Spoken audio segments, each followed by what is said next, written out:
Adam Hancock is in Singapore covering the ASEAN summit for us. Adam, let's first of all talk about ASEAN's own achievements over the past 3 days. The collection of countries have been trying for decades to come up with a code of conduct for transport and movement through the South China Sea. They've also got the issue of Myanmar and the military coup there, which is about 2.5 years old. Have they achieved anything in 3 days on those two issues? Well, I would say, in all honesty, there's not been a lot of movement on either of those issues. We can start with the South China Sea, a big issue coming into this summit because you had China releasing their new territorial map where they were basically claiming more of the waters as their own. And then you've got ASEAN members, including Vietnam and the Philippines, who claim their own territory in those waters. And we've had flashpoints in the waters too, with Philippines vessels clashing with Chinese vessels. As you said, those talks for a code of conduct have been going on for a long time now, and there was an acknowledgement that process needs to be sped up, but no real outcome on that, or no real idea of exactly when we will finally see this code of conduct. There were talks a few weeks ago before this summit, but things moving very slowly, and it's really on that theme about Myanmar as well.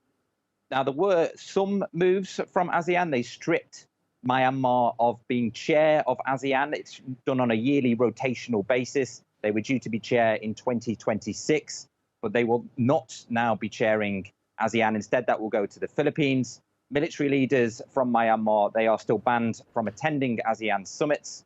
And there was now an idea that the chair, the future chair and the previous chair will all work together on the issue of Myanmar to try and get a bit more cohesion and a bit more coordination in trying to bring peace and an end to the violence. But really, no real breakthroughs, and that is the major criticism of this alliance of countries with their very consensus-based approach.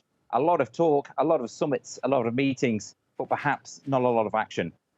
On the sidelines, everybody was hoping that there might be some communication between the American vice president, the Chinese premier, and the Russian foreign minister because of the various issues that those three countries have. Any news of any conversations?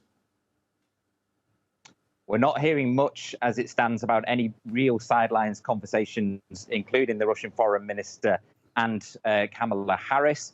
We did get some footage of Sergei Lavrov, the Russian foreign minister, meeting with his Indian counterparts on the sidelines of the summit.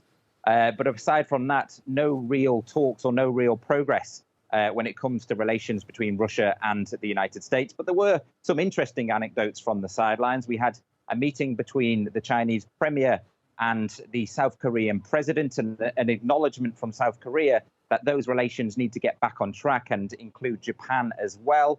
There was some talk about the disputed release of contaminated waters in Fukushima. There was a little bit of back and forth between the Chinese and the Japanese side. And there was also a productive meeting between the Chinese premier and the Australian prime minister, the first high-level talks between those countries for a long while.